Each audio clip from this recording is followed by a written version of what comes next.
इंkscape उपयोग करके वारली art for textile design पर स्पोकन ट्यूटोरियल में आपका स्वागत है। इस ट्यूटोरियल में हम निम्न बनाना सीखेंगे: बॉर्डर्स के लिए वारली पैटर्न डिजाइन, क्लोनिंग उपयोग करके पैटर्न्स दोहराना।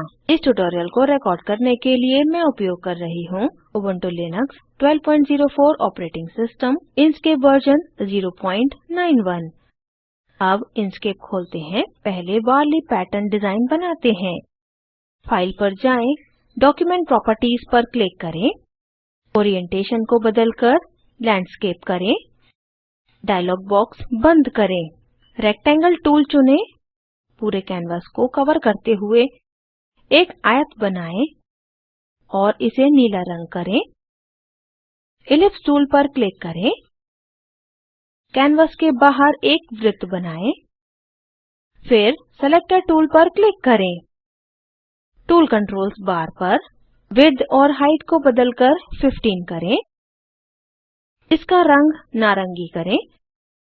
प्रदर्शित की तरह इसे कैनवास के नीचे लाएं। वृत्त को डुप्लीकेट करने के लिए Ctrl+D दबाएं। टूल कंट्रोल्स बार पर विड्थ और हाइट को बदलकर 7 करें। डुप्लीकेट किए हुए वृत्त को मूल वृत्त के नीचे बाईं तरफ लाएं। यह वारली फिगर का शीर्ष है। आगे ऑब्जेक्ट मेन्यू पर जाएं, सिम्बल्स विकल्प पर क्लिक करें, symbol set drop down menu पर क्लिक करें, फ्लो चार्ट शेप्स चुनें। ज्यामितीय आकृतियों की सूची दिखती है। त्रिभुज आकृति पर क्लिक करें और इसे कैनवास पर लाएं। रंग को बदलकर नारंगी करें और स्ट्रोक को हटाएं। टूल कंट्रोल्स बार पर विड्थ और हाइट को बदलकर 20 करें। त्रिभुज को डुप्लीकेट करने के लिए Ctrl+D दबाएं। इसे फ्लिप यानी पलटने के लिए V दबाएं। प्रदर्शित की तरह त्रिभुजों को शीर्ष के नीचे व्यवस्थित करें। यह वारली आकृति का शरीर है। रेक्टेंगल टूल चुनें और शीर्ष और शरीर के बीच में एक लाइन बनाएं। अब आकृति की गर्दन बन गई है। आगे हाथ और पैर बनाते हैं। इसके लिए हम बेजियर टूल चुनेंगे। प्रदर्शित की तरह हाथ और पैर बनाएं। हाथों और पैरों दोनों को चुनें। फिल एंड स्ट्रोक पर पिकर टूल उपयोग करके वारली आर्ट के शरीर से नारंगी रंग का चयन करें। स्ट्रोक विड्थ को बदलकर 2 करें। अब सारे एलिमेंट्स को चुनें और उन सबको एक साथ ग्रुप करने के लिए Ctrl+G दबाएं। अब वारली फिगर तैयार है। अब इस वारली फिगर के साथ राउंड पैटर्न बनाते हैं। अब मैं इस फिगर की एक कॉपी बनाती हूँ और आगे बढ़ने से पहले इसे एक तरफ रखती हूँ। अब मूल वारली आर्ट चुनें। एंकर पॉइंट प्रत्यक्ष बनाने के लिए एक बार फिर फिगर पर क्लिक करें। एंकर पॉइंट पर क्लिक करें और प्रदर्शित की तरह इसे नीचे ले जाएं। एडिट पर जाएं, क्लोन पर क्लिक करें और फिर क्रिएट टाइल्ड क्लोन्स पर क्लिक करें। डायलॉग बॉक्स में सिमेट्री टैब में ड्रॉप डाउन मेन्यू में सिंपल ट्रांसलेशन विकल्प होना चाहिए। फिर शिफ्ट टैब पर जाएं, पर कॉलम विकल्प में एक्स वैल्यू को बदलकर -100 करें। आगे रोटेशन टैब में एंगल के पर रो और पर कॉलम पैरामीटर्स को बदलकर 30 करें। नीचे रोज की संख्या 1 है।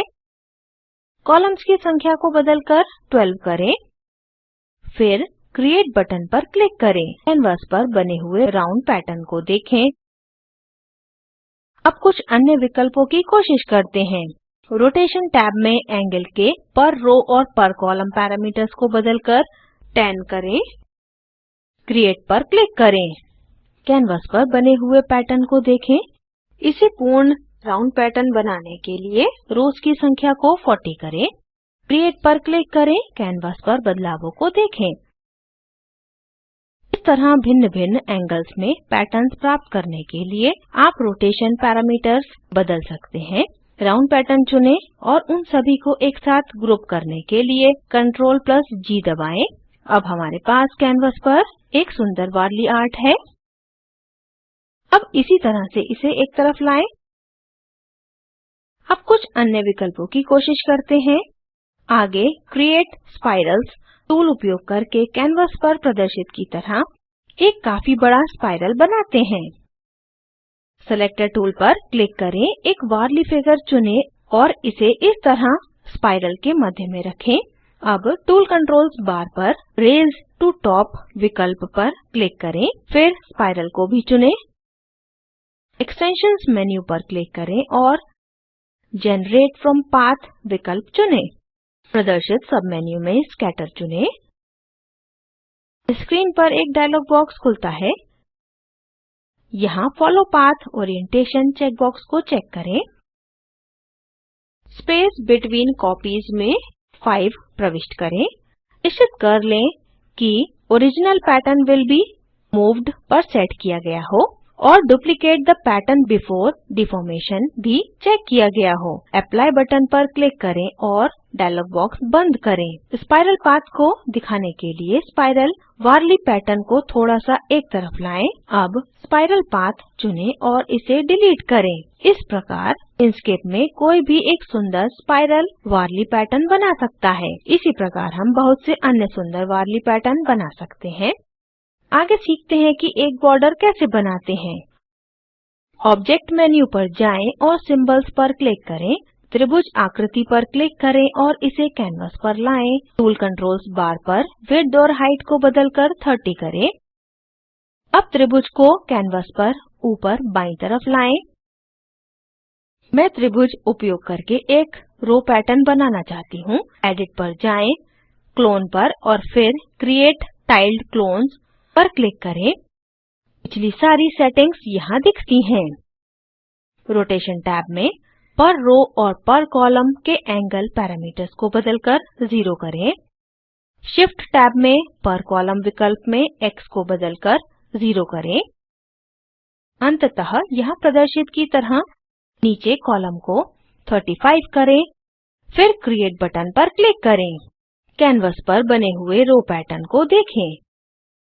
सारे त्रिभुजों को चुनें और उन सबको एक साथ ग्रुप करने के लिए Ctrl+G दबाएं। त्रिभुज पैटर्न को डुप्लीकेट करने के लिए Ctrl+D दबाएं। इसे पलटने के लिए V दबाएं। अब कैनवास के नीचे पैटर्न को लाएं।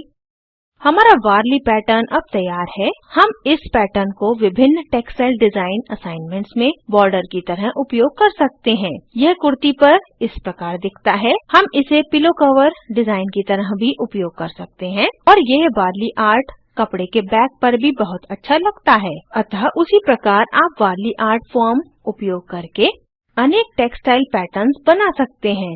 यह हमें इस ट्यूटोरियल के अंत में लाता है। इसे सारांशित करते हैं।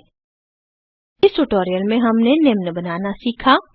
टेक्सटाइल के लिए वार्ली पैटर्न, क्लोनिंग उपयोग करके पैटर्न्स दोहराना। यहाँ आपके लिए एक नियत कार्य है। एक पीकॉक पैटर्न डिजाइन बनाएं। आपका पूर्ण नियत कार्य इस प्रकार दिखना चाहिए। निम्न लिंक पर उपलब्ध वीडियो स्पोकन ट्यूटोरियल प्रोजेक्ट को सारांशित करता है। कृपया इसे देखें। स्पोकन ट्यूटोरियल प्रोजेक्ट टीम कार्यशालाएं चलाती है और ऑनलाइन टेस्ट पास करने वालों को प्रमाण पत्र देती है। अधिक जानकारी के लिए कृपया हमें लिखें। स्पोकन ट्यूटोरियल प्रोजेक्ट भारत सरकार के MHRD के NMEICT द्वारा निधिबद्ध है। इस मिशन पर अधिक जानकारी इस लिंक पर उपलब्ध है। IIT बॉम्बे से मैं श्रुति आर्य आपसे विदा लेती हूँ। हमसे जुड़ने के लिए धन्यवाद।